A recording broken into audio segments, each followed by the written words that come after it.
लेती हो दुनिया जहान से आगे सोना दुनिया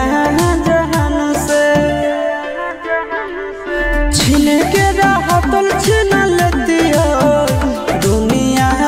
जहान से आगे सोना दुनिया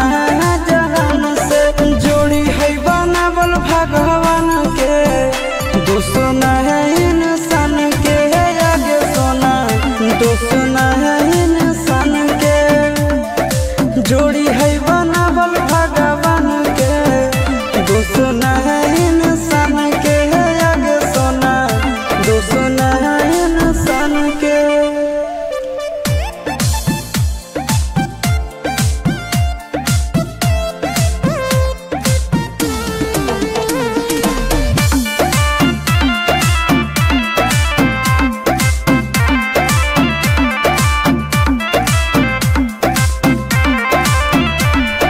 जन्मों से भले दोनों रहेंगे साथ में कहरम तो कभी विधाते के हाथ में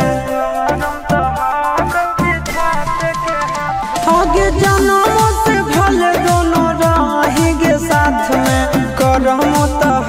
कभी विधाते के हाथ में कन्हैया से मिल जाते हमारा तो मंगल तियल कान के है आगे सोना मंगल तियल कान के जोड़ी है बनावल भगवान के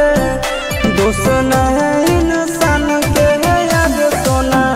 दुश्मन है भगवान के जोड़ी है बनावल भगवान के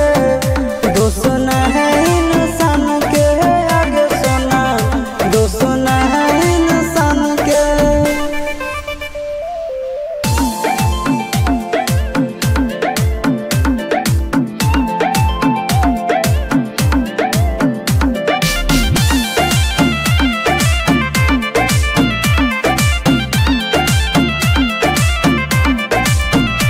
आगे तोर नहीं कसूर नहीं हमर कसूर गे दोनों के कैला का ऊपर वाला दूर गे ए सोना आगे तो